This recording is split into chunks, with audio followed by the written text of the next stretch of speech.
আউযুবিল্লাহি মিনাশ শাইতানির রাজিম বিসমিল্লাহির রহমানির রহিম। আসসালামু আলাইকুম বিয়াস, কেমন আছেন? আশা করি ভালো আছেন, আমিও ভালো আছি। আজ আপনাদেরকে দেখাবো একটা 48 ভোল্টের চার্জারের ডিসি প্যাচ কীভাবে দিবেন, কতটি প্যাচ লাগবো এবং কি কত নম্বর কি তার ব্যবহার করবেন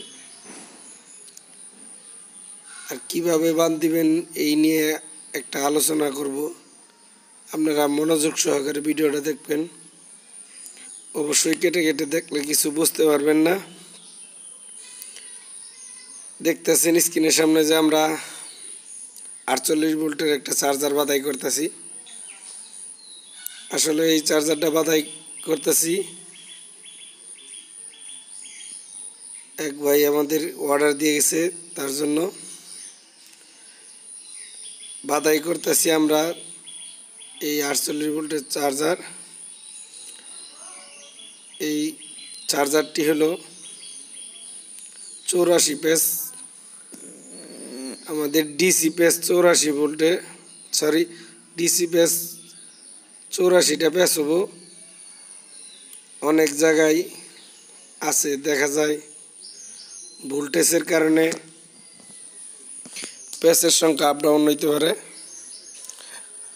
আমরা ওটা এসির শুরু মাথা, এটা হলো পরের মাথা, 10টা করে প্যাচ দিয়েছি, 10টা করে টান দিয়ে এটা করে লুপ তুলছি এসি প্যাচের। এটি আমার এসি লুপ। টোটাল আমাদের এখানে 7টা লুপ আছে। 10টা করে টানে দেওয়ার পরে এটা করে লুপ তুলছি। এটা হলো এসি প্যাচের যে টানটা থাকে। আমরা আলোচনা করব ডিসি প্যাচ নিয়ে। দেখেন এইভাবে সুন্দর করে ভালো করে বার্নিশ করে প্যাচ দিতেছি। আমরা আজকে আলোচনা করব যে ডিসি প্যাচটা আছে সেই প্যাচ নিয়ে। অবশ্যই যা আগেই বললাম 84টা প্যাচ দিবেন। অনেক জায়গায় আছে ভোল্টেজ কম বেশি হওয়ার কারণে প্যাচ হয়তো 2-4 প্যাচ কমও লাগতে পারে কিংবা বাড়তিও লাগতে পারে। এটা আপনি ভোল্টেজ দিয়ে মেপে বের করে নেবেন আর ভালো করে টেনে বাঁধিবেন। একটা চার্জার বাধাই করতে 19 নম্বর তার আর হল 15 নম্বর তারই যথেষ্ট। আমরা দেখেন টানটা কিন্তু বাঁধতেছি, এখানে 84টা প্যাচ হবে। আর দেখেন ভালো একটা আমরা ইয়ের মধ্যে পেঁচাই নিছি, তার ডাজে আমরা ভালো করে টান দিতে পারি। দুইজনে টান দিতেছি। আর আমাদের যে পাশেই দেখতে পারলেন একটা হাতুর, এটা আমার ছাত্র ভাই মাপ দিতেছে। আমরা ভিডিওটা স্কিপ করে নিয়েছি যেহেতু ভিডিওটা না বড় হয়, সেই জন্য আমরা এখন টান সংখ্যা গুনবো। আসলে কতটা টান সংখ্যা এখানে আছে, প্যাচ আছে কিনা, আমাদের যে নির্ধারিত একটা প্যাচ আছে সেই প্যাচ অনুযায়ী আছে কিনা। সেই প্যাচ অনুযায়ী থাকলে আমরা কেটে দিব তারটা, এখানেই আর প্যাচ দিব না। আর যদি কম থাকে আমরা প্যাচ দিয়ে নিব। এখানে 84টা প্যাচ দিবেন। আমরা কিন্তু কিছু পেঁচায় স্কিপ করে কেটে নিয়ে এখন গুনতেছি।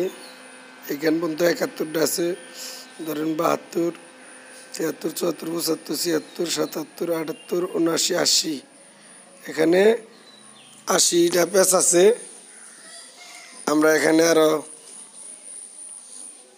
2 হইতে 3টা প্যাচ দিব কিংবা 4টা প্যাচ দিব, যেহেতু 80 প্যাচ আছে।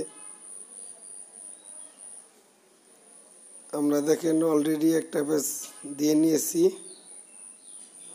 আর অবশ্যই আমাদের ভিডিওটা লাইক কমেন্ট শেয়ার করে দিবেন। আর কী ধরনের ভিডিও চান সেটাও আমাদেরকে জানাবেন কোনো কমেন্টের মাধ্যমে।